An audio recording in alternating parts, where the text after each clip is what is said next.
Добро утро! Днес ще си говорим за женско здраве набързо. Най-важните продукти, които са за една жена, са алфа-водораслите, които действат положително върху психонервно, ендокринна и имунната система. Те са с изключително богат профил на витамини, минерали, ензими, хлорофил, желязо и много други аминокиселини, които така дават на тялото доста хранителни и полезни вещества. Те се отглеждат, те са диворастящи в езерото Горен Кламад в щата Орегон в САЩ. Там са открити от двама британски хомеопати от английския двор, които всъщност основават и компанията Aquasource. И почти всички продукти съдържат тези водорасли алфа. Това показва колко са важни и колко са полезни наистина за човешкото тяло. Те са един от основните продукти, с които една жена може да се подкрепи. Другото, което са омеги, есенциални масни киселини, омега 3, 6 и 9, или течно злато, които са с омега 3, 6, 7 и 9 и витамин D3. Като витамин D3, течното злато с витамин D3 може да се приема през есенно-зимния период поради намаления синтез на витамин D от нашето тяло, поради липсата на слънце или много ограничено слънце, което има през зимата. Също така е подходящо и за хора, които работят предимно на затворени пространства. Много хора вече работят в офиси, в цехове, които по цял ден не излизат общо взето и не виждат слънце дори и лятото. Така че за такива хора с такива професии е хубаво да взимат и течно злато, дори през лятото. Най-добре се синтезира витамин D в периода между 12 и 2 като цяло. По време на обедната почивка гледайте да излизате навънка. Ако имате възможност да се разходите. Зима, лете, няма значение, но е важно навън да се излиза точно в този период. Сутрин не се бори разходката, така че течно злато може и през лятото да се взима от хора, които са с такива професии на затворени пространства. Също така, третия продукт, който е важен за женско здраве е кремчето Moonrise. То съдържа 11 билки, абсолютно натурален, без парабени, без консерванти. То се маже на няколко места на тялото. Може да се маже и на лицето, но основните му функции, основната подкрепа, която ще забележите от него, е ако се маже в областта на щитовидната жлеза, на гърдите и долу ниско на корема.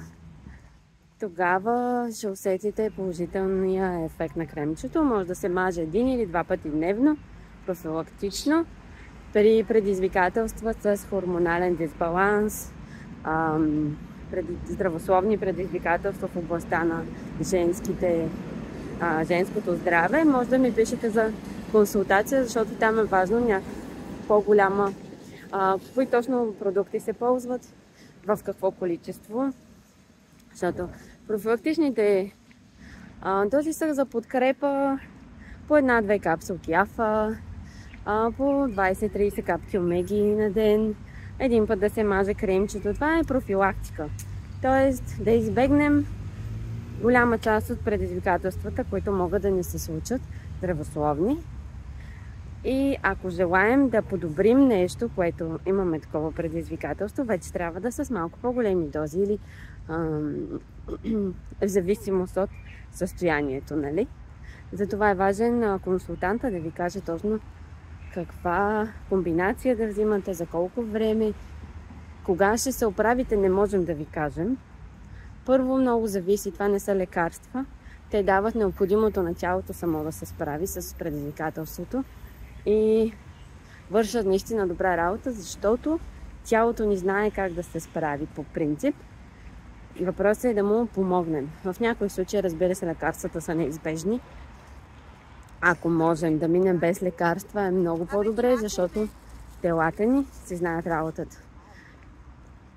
Така че колко време ще продължи някакво предизвикателство, оправянето на някакво предизвикателство зависи изцяло от вашето постоянство да се дават точните количества, които сме говорили като с вашия консултант. Защото аз ви казвам 6 капсули на ден алфа, вие давате 2 и след един месец ми казвате, то няма ефект.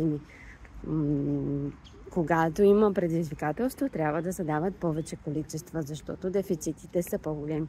И трябва все пак тялото ни да има достатъчно ресурси, за да се справи. Това е важното. Значи, постоянството и това, разбира се, вашето тяло с колко време ще му е нужно да се справи. Това е абсолютно индивидуално и при някои хора отнема 1 месец, при някои хора отнема 5 месеца. Наистина зависи вие колко сте постоянни и от вашето тяло, което няма как. Аз да ви обещая такова нещо, мога да ви кажа, че има страшно много случаи, за съжаление, които благодарение на продуктите дамите са си оправили хормоналния дисбаланс или различни предизвикателства на хормонална основа. И благодарение на техните победи можем да вярваме, че това ще се случи с този случай. Въпросът е да си дадете достатъчно време и да сте постоянни в това какво ще правите. За профилактика може да си взимате тези неща, 3 продукта всеки ден, по-мъничко, така че да си спестите евентуални бъдещи предизвикателства. Трудно е да си променим мисленето от аз действам когато се разболея, до това аз превентивно вземам мерки, за да не се разболея. Така че това е въпрос на начин на мислене, който малко трябва да се промени и то става с времето, не става от веднъж. Така че ви желая хубав ден, излизайте навънка по-честичко и ако имате въпроси, пишете ми спокойно, на среща съм. Приятен ден!